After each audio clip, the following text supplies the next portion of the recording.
ఎన్నికలు అంటేనే ఒకప్పుడు బ్యాలెట్ పేపర్లు ఉండేవి, బ్యాలెట్ పేపర్లు గుర్తొచ్చాయి. తర్వాత ఈ ఈవీఎంలు వచ్చినాయి, చాలా సులభం అయిపోయింది, ఓటింగ్ సులభం అయిపోయింది, కౌంటింగ్ సులభం అయిపోయింది, గెలుపు కూడా చాలా త్వరగా తేలిపోతుంది. కానీ భద్రత విషయంలో ఇప్పుడు మళ్ళీ ఎక్కడ మొదలెట్టాల్సింది అక్కడికే వెళ్ళాల్సిన పరిస్థితి అన్న రాబోతుందా? టెక్నాలజీ డెవలప్ అయ్యే కొద్దీ హ్యాకింగ్లు కానీ లేదంటే వాటిని ఇంట్లో కూర్చొని రిమోట్లోనో ఫోన్లోనో కంట్రోల్ చేసేయడం ఈవీఎంలు అంత సులభమా? ఇప్పుడు ప్రపంచం మొత్తం ఇదే చర్చ. ఆంధ్రప్రదేశ్లో ఇదొక సాకు అనుకోవాలా, లేదంటే ఓటమికి వైసీపీ ఓటమికి ఇదొక కారణం అనుకోవాలా? ఎవరు వాళ్ళకి తగ్గట్టుగా వాళ్ళు అన్వయించుకుంటున్నా? నిజంగా ఈవీఎంలు కనుక హ్యాక్ అయితే ఇక ఎన్నికల్లో ఇంకా ప్రామాణికం ఏముంటుంది, భద్రత ఉంటుంది, ఏముంటుంది? ఓటర్ వేసిన ఓటు ఎవరికి నచ్చినట్టు వాళ్ళు టర్న్ చేసుకోవచ్చా? ఎలన్ మాస్క్ లాంటి వాళ్ళు కూడా దీని మీద ట్వీట్ చేయడమే ఇప్పుడు అతిపెద్ద చర్చ. ఇదే అంశం మీద చర్చించే ప్రయత్నం చేద్దాం. సార్, ఫస్ట్ అసలు చూసుకుంటే మీరు ఇంతకుముందు బ్యాలెట్ పేపర్లు ఇవన్నీ కూడా ఎలక్షన్ చూసే ఉంటారు. తర్వాత మార్చడానికి అప్పట్లో అనుకున్న రీజన్ ఏంటంటే రిగ్గింగ్లు ఎక్కువ జరిగిపోతాయి, ఇవైతే అట్లాంటిది ఏమి ఉండదని. కానీ ఇప్పుడు హ్యాకింగ్ రిగ్గింగ్ కన్నా భయంకరమైందా? నిజంగా అంత అభద్రతతో ఈవీఎంలు పనిచేస్తాయా? ఓడిపోయిన వాళ్ళ సాకుతో పనిచేస్తున్నాయి తప్పించి వాస్తవంగా అయితే ఇంతవరకు ఎవరూ ప్రూవ్ చేయలేకపోయారు. అవును, అన్ని రకాల ఓపెన్ ఆప్షన్ ఇచ్చారు. ఇవాళ ఎవరు మాట్లాడుతున్నారు వాళ్ళు ఇవాళ కూడా వెళ్ళి చేయొచ్చు. మనందా ఇప్పుడు అతను ఎవరో హరిప్రసాద్ ఎవరో చేశారు. ఆయన ఏంటి, ఆయన తయారు చేసినటువంటి సిస్టంతో చూపించారు. అలా కాదు, వాళ్ళు ఓపెన్ ఆఫర్ పెడుతున్నారు. ఇప్పుడు సుప్రీంకోర్టు అడిగినప్పుడు ఎలక్షన్ కమిషన్ ఓపెన్ ఆఫర్ ఇచ్చింది అన్ని పార్టీలకు, వచ్చి మీరు హ్యాక్ చేసి చూసుకోండి అని చెప్పి. ఎలన్ మాస్క్ చెప్పేది ఏంటంటే విదేశాల్లో ఈవీఎంలు సిస్టమ్స్తో నడుస్తాయి, లింక్ అయ్యి ఉంటాయి. మనది అట్లాంటిది కాదు, మనది కంప్లీట్గా సపరేట్ ప్రూఫ్డ్ అనమాట. వీటిట్లలో అవేంటంటే కరెంటుతో నడవటం, వైఫైతో నడవటం, ఇట్లాంటివి ఉన్నాయి. అంటే నెట్వర్క్ కి సిగ్నలింగ్ కి లింక్ ఉంటే ఖచ్చితంగా హ్యాక్ అయ్యే ఛాన్సెస్ ఉంటాయి. మరి ఇది అట్లాంటిది కాదు, మాన్యువల్ ఆపరేషన్ ఒక ఎత్తు. రెండవది ఇక్కడ దేనికి ఏ సంబంధం లేదు, అది ఇంకోటి బ్యాటరీతో పనిచేస్తాయి. అదే, అవును, వీటికి దాంతో ఏం సంబంధం, కరెంట్ పోయినా సరే. ఇది అసలు ఇక్కడ ఈవీఎంల్ని వాటితో కౌంట్ చేయడానికి వెళ్ళేది. ఈవెన్ ప్రపంచ దేశాలు కూడా ఇప్పుడు మన దగ్గరకు వచ్చి చూశారు, కానీ అక్కడున్న అవసరాల రీత్యా వాళ్ళు ఈ రూట్ ఫాలో అవ్వాల. వాళ్ళ కంపెనీలు, బడా కంపెనీలు, వాళ్ళ దేశాల్లో తయారైన కంపెనీల దగ్గరే వాడుకుంటున్నారు యాక్చువల్గా. ఎందుకంటే వాళ్ళు అక్కడ రాజకీయాలు మ్యానిపులేట్ చేయాలనుకుంటున్నారు కాబట్టి. కానీ మన దేశంలో మ్యానిపులేట్ చేయాలనుకోవట్లేదు కదా. కాబట్టి ఈవీఎం అన్నటువంటిది ఫుల్ ఇంతవరకు అయితే ఎలాంటి అంటే ఆరోపణలు మాట్లాడాలి తప్పించి ఓడిపోయినోడల్లా అదొక సాకు చెప్తూ ఉంటుంటాడు. కానీ ప్రాక్టికల్ ఇప్పుడు కిందసారి తెలుగుదేశం వాళ్ళు అన్నారు ఈవీఎంల వలన ఎన్నోసార్లు రాశారు వాళ్ళు. మరి ఇప్పుడు వాళ్ళు గెలిచారు కదా, భారీ మెజార్టీతో గెలిచారు కదా, ఈవీఎంల ద్వారా గెలిచారా? బీజేపీ అట్లా సాధించింది. మరి 240 సీట్ల దగ్గర ఆగిపోతుంది బీజేపీ. కనీసం 350 తెచ్చుకుంటుంది కదా, 450 తెచ్చుకుంటుంది కదా. 2/3 మెజార్టీ చూపించుకోవాలి కదా వాళ్ళు. ఎందుకు వదులుకున్నారు వాళ్ళు? 400 వచ్చి ఉంటే ఆ మాట అనేవాళ్ళం. ఈవీఎం ప్రిపేర్ అయ్యి ఉన్నారు కాంగ్రెస్ కమ్యూనిస్టులు. అది కనుక 400 వచ్చేటట్టయితే సుప్రీంకోర్టు దాకా వెళ్ళడానికి, లీగల్ గా ఫైట్ చేయడానికి అంతా ప్రిపేర్ అయ్యి ఉన్నారు. వాళ్ళ లాయర్లు, వాళ్ళకి సంబంధించిన సోరోస్ డబ్బులు తీసుకునే సంస్థలు అందరూ. తర్వాత వస్తే 240 వచ్చేటప్పటికి వాళ్ళకి ఏం పిటిషన్లు వేయాలో అర్థం కాక ఆగిపోయింది. ప్రాక్టికల్గా అక్కడ ఈవీఎంలకు సంబంధించి ఇప్పుడు వీళ్ళేది ముంబైలో ప్రాజెక్ట్ చేసి ముంబైలో జరిగింది ఏంటంటే ఒక అతను రిపేర్ చేసే అతను లోపలికి వచ్చాడు. అతను ఫోన్తో ఆపరేట్ చేయలే, చేతిలో ఫోన్ ఉంది. ఈ షిండే బంధువు అంటున్నారు ఆయన. నిజంగా షిండే బంధువేనా ఆయన? ఏ దూరపు చుట్టరకమో బేసిక్ గా. అక్కడ వచ్చింది ఏంటి అంటే ఆపరేట్ చేసి అతను ఫోన్ వాడాడు, అతని ఫోన్ ని అక్కడ అభ్యర్థి తీసుకుని వాడాడు. వాస్తవంగా ఆపరేట్ చేసింది దాంతో కాదు, ఫోన్తో కాదు. అతను వేరే పర్పస్, అది రిపేర్ చేయడానికి వచ్చాడు, అతను చెక్ చేయడానికి. అతని చేతిలో ఉన్న ఫోన్ తీసుకుని దొరికింది కదా అని చెప్పేసి ఫోన్ చేశాడు ఎవరికో అక్కడ ఉన్న అభ్యర్థి. దాన్ని ట్విస్ట్ చేసేసి దాంట్లో ఇది వచ్చింది, 40 ఓట్లు తేడా వచ్చింది, ఇట్లాంటి మార్చేసేయడం అన్నట్టు. 40 ఓట్లు ఎందుకు మార్చుకోవడం నాకు అర్థం కాలే. 40,000 మార్చుకోవాలి కదా, 40 ఎందుకు మార్చుకుంటారు అంటే మనం ఒక అనుమానాన్ని సృష్టించడం, ఒక అభద్రతని సృష్టించడం అనేది చాలా సులభం. నిజంగా ఉంటే తప్పులేదు, కానీ ఇక్కడ నిజం లేదే, అబద్ధాన్ని నిజంగా నమ్మించే ప్రయత్నం చేస్తున్నాడు. అంటే బ్యాలెట్ పత్రాలు అనేవి ఇప్పుడు విదేశాల్లో వాడకం అయితే లేదు. ఈవీఎంలు ముందు అసలు మనకంటే ముందు పుట్టింది అక్కడే ఆపేస్తున్నారు అంటున్నారు వీటిని కంటిన్యూగా. విదేశాల్లో ఇప్పటికే ఈవీఎం నుంచి ఇటుకు వచ్చేసారు. మళ్ళీ బ్యాలెట్ పత్రాలకి వాళ్ళు మొదట్లో మోడర్న్ గా ఉన్నారు అని మనం వెళ్ళాం. అదే అవును. వాళ్ళు ఇప్పుడు మళ్ళీ పాత పద్ధతికి ఇచ్చారు. అక్కడ కూడా ఇదే పద్దాక ఓడిపోయినోడల్లా ఇదే పాయింట్లు చెప్తూ ఉండటం వల్ల వచ్చినటువంటి అంశం. అంటే ఎంతో కొంత ఇన్సెక్యూర్ లేకపోతే వాళ్ళు కూడా ఇటు వస్తారు. ఇప్పుడు బ్యాలెట్ కూడా ఇన్సెక్యూరిటీ లేదా? బ్యాలెట్లకి ఇన్సెక్యూరిటీ లేదా? బ్యాలెట్లు దొంగ తయారు చేసి తెచ్చి ప్రింట్ అక్కడ వేయచ్చుగా, ఎవడు కాదన్నాడు. ఇప్పుడు ఇవాళ అల్ట్రా మోడర్న్ యుగంలో బ్యాలెట్లది పేపర్ ఎట్లా ఉంటుందో తెలుసు కదా, అదొకటి దగ్గర పెట్టుకుని దాంట్లో వేయకుండా అదే సేమ్ టైప్ తీసుకొచ్చి 100 గుద్దేసి అందులో వేసారనుకోండి, ఎవడు జవాబుదారి? అది అందులో తెరగట్టినే ఉంటదిగా. అందులో అయ్యే ఉంటాయి, రిగ్గింగ్ ఉంటాయి. రిగ్గింగ్తో పాటు దొంగ కూడా వేయచ్చు కదా. ఎవరు కాగితానికి సాక్ష్యం?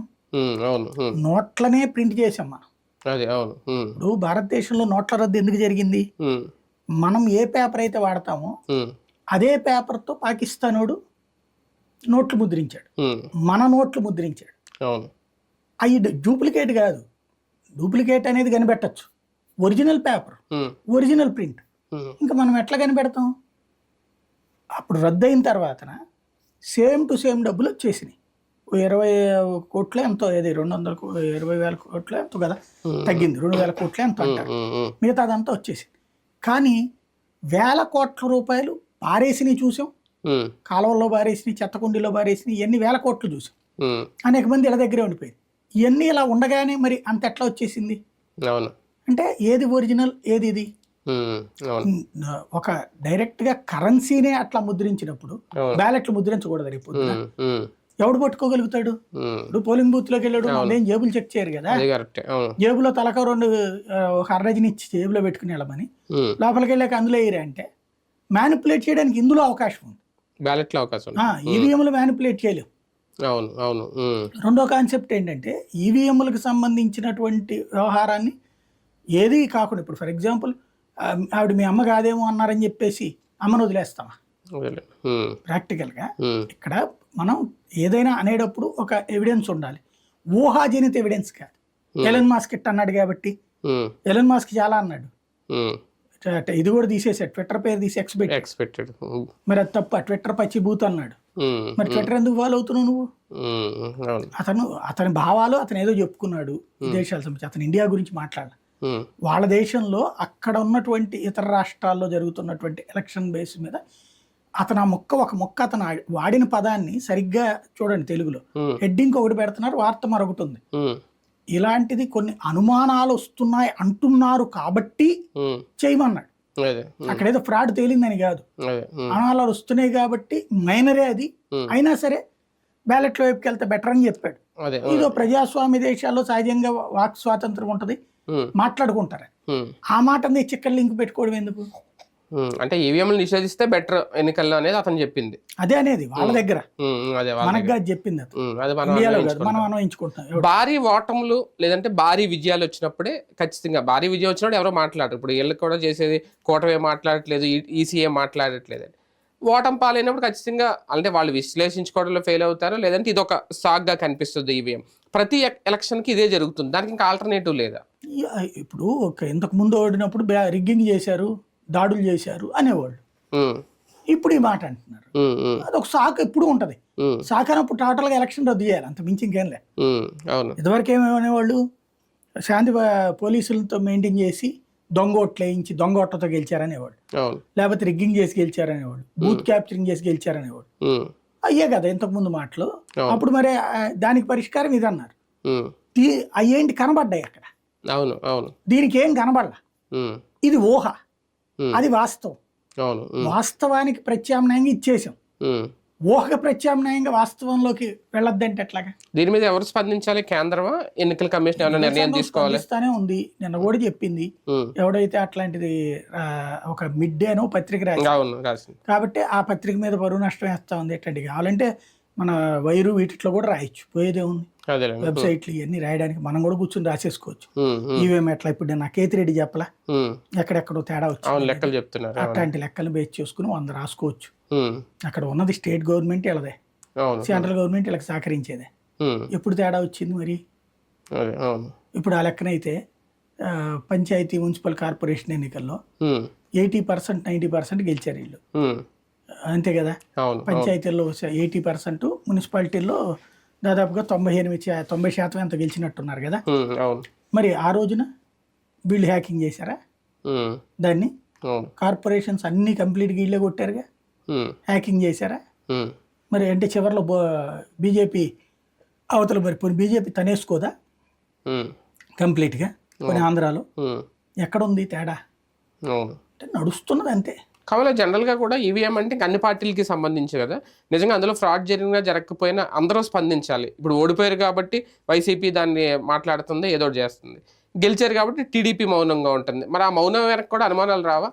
వాళ్ళు కూడా దీని మీద స్పందించవచ్చు, జెన్యున్గా అవి చెయ్యండో లేదా ఈసీకి లెటర్ రాయొచ్చు, ఏదైనా చేయొచ్చు. ఎందుకు సైలెంట్గా ఉంటున్నారు? ఎందుకు ఉండాలి, ఎందుకు మాట్లాడాలి? క్రిందసారి వాళ్ళు మాట్లాడారు ఓడిపోయినప్పుడు ఈవీఎంల గురించి. నాకు తెలిసి దాదాపు 2-3 ఏళ్ళు అదే పదం వాడారు. ఈవెన్ మొన్న పొత్తు కుదిరే ముందు దాకా కూడా అదే మాట్లాడారు. క్రిందసారి ఈవీఎంలతో గెలిచేవారు నువ్వరే అనేసి. అట్లాంటివే ఉంటాయి. గెలిచినటువంటి వాళ్ళకి ఈవీఎంల మీద అనుమానాలు ఉండవు, ఓడినటువంటి వాళ్ళకు ఉంటాయి. కానీ అంటే భారీ పత్ర స్థాయికి వచ్చినప్పుడు 11 స్థానాల్లో గెలుపంటే ఇప్పుడు ఇది లింక్ పెట్టుకుంటున్నారు, జగన్ ఓటమికి ఈవీఎం అయ్యి ఉండొచ్చు. మోడీ అనాలి కదా, 240 రావడం ఏంటి నాకని. ఈవీఎంలు తేడా ఉందని ఆయన కదా అనాల్సింది.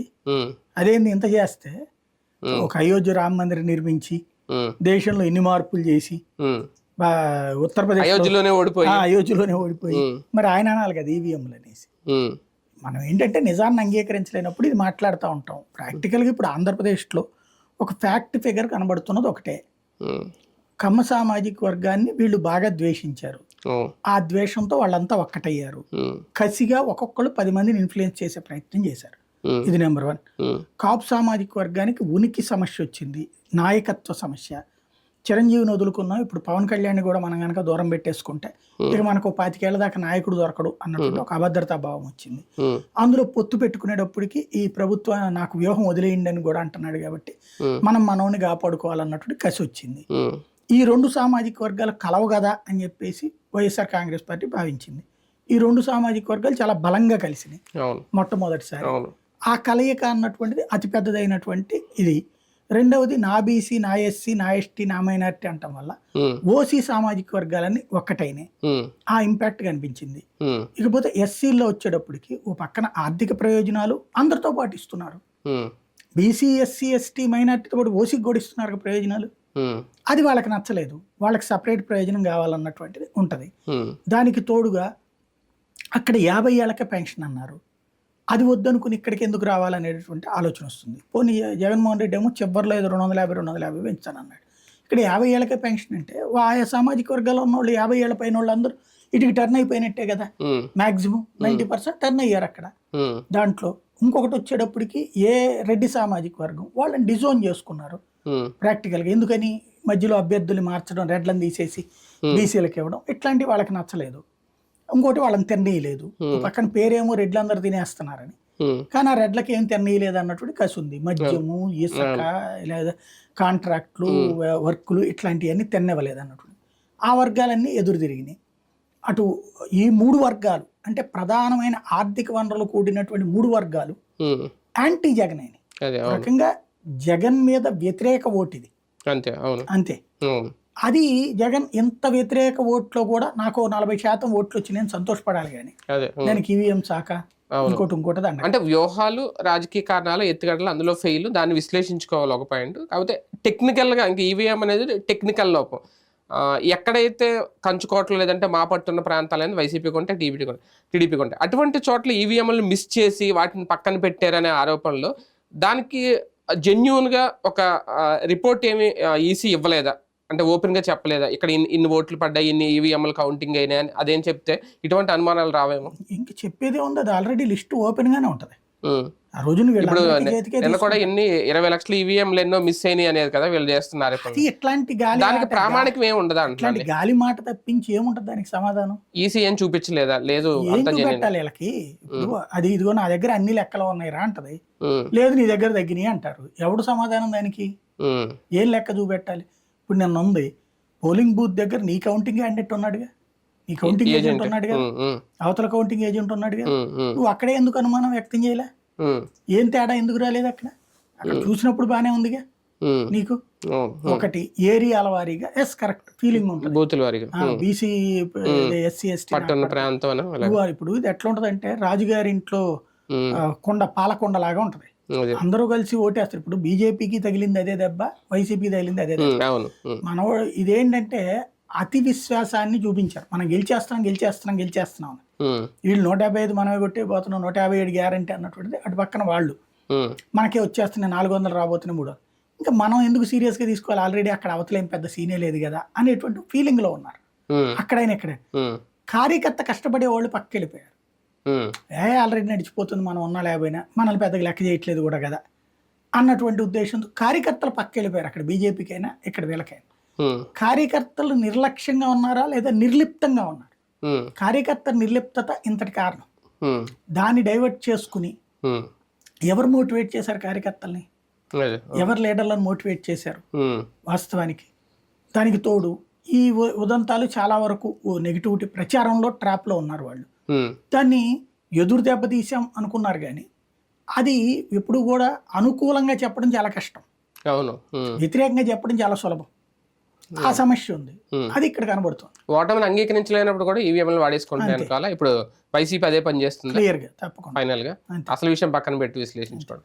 రైట్, చూద్దాం నిజంగా ఈవీఎంలను హ్యాక్ చేయడం అంత సులభమా, లేదంటే ఎవరో ఫోన్తో ఆపరేట్ చేసేయడం ఏంటి? దీని మీద ఆల్రెడీ కేంద్రం కూడా స్పందిస్తోంది, ఈసీ కూడా చెప్తోంది, సవాలు విసురుతోంది. కానీ ఈ ఆరోపణలు, ఈ విమర్శలు అయితే కంటిన్యూ అవుతున్నాయి. రాజకీయ పార్టీలు ఓటమికి ఈవీఎంలను వాడుకుంటున్నాయి. అలాగని సిస్టమ్ ఏమన్నా మార్చేస్తారా, కొత్త సిస్టమ్ తీసుకొస్తారా, లేదంటే మళ్ళీ బ్యాలెట్లు పెడితే ఇంత త్వరగా ఎన్నికలు నడపడం సాధ్యం అవుతుందా?